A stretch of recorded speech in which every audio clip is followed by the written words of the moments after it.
Lesson 19. Can Jesus make me clean? That's a big deal. And in fact, in my experience, this is the hardest lesson for Christians to learn.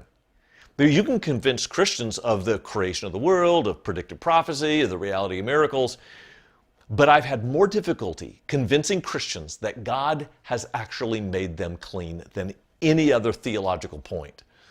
And in this short little story, we're going to tackle it head on.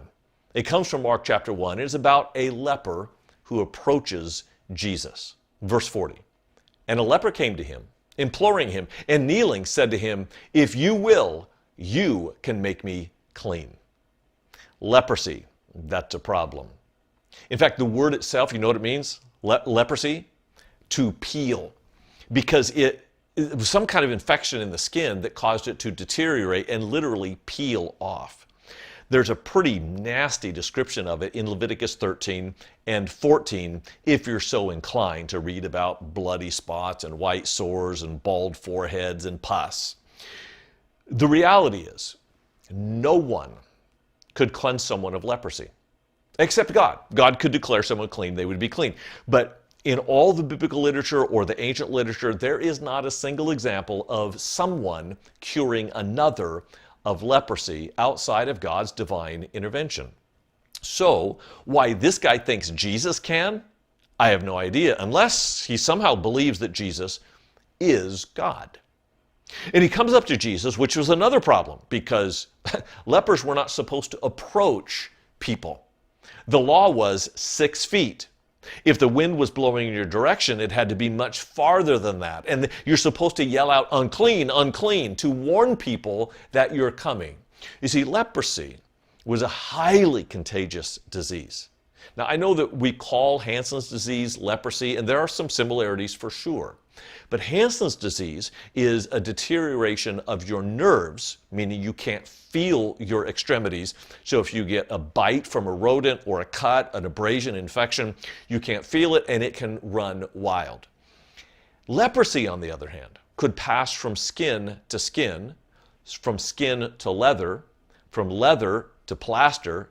It could get into the walls of your house. It could get into the clothes that you wear. And so lepers were pushed out of the community.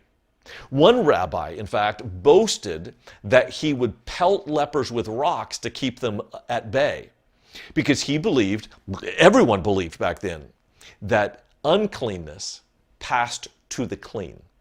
And so it was actually an honorable thing to push people away if they were unclean, so that you would not be infected by them.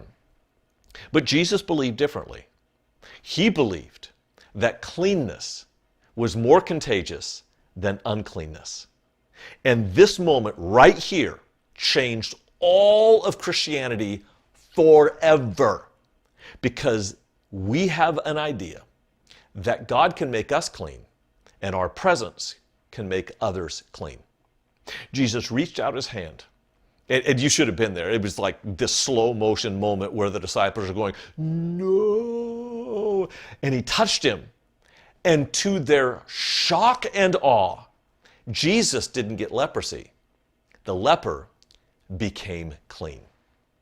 And in verse 43, Jesus sternly charged him and sent him away at once and said to him, "See that you say nothing to anyone, but go show yourself to the priest and offer for your cleansing what Moses commanded, for a proof to them." But he went out and began to talk freely about it and spread the news, so that Jesus could no longer openly enter a town, but was out in desolate places, and people were coming to him from every quarter. Two things are going on here.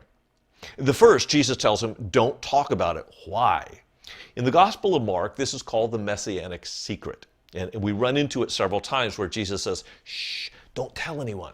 It wasn't because he was ashamed. My opinion, there are multiple opinions. My opinion is it was just too early to reveal his messianic identity.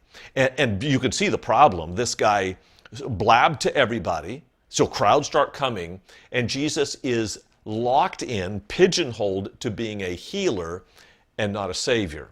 That's why I think he told him not to talk to anybody. More importantly, Jesus told the leper, "Go show yourself to the priest." Why? Jesus healed him. Because the priest had authority over the community. And because of that, the priest was the right avenue to go down, the right steps to go through to be declared clean. And this is a big deal. Jesus isn't just offering cures. He's offering healing. What's the difference? A cure deals with your physical ailment. A healing deals with your social situation. And by going to the priest, he could then be engaged with his wife again, with his kids. He could go to synagogue. He could do business. He could be a part of the community again. What Jesus wants for you in your healing is not just a cure that makes you feel right. He wants to heal you so that your relationships can be right. And that's why it's so important that we as Christians follow Jesus' model, that his understanding that cleanness is more contagious than uncleanness. Because by our presence, we can model what true healing, what true community, what true relationship with God actually looks like. I dare you to believe it.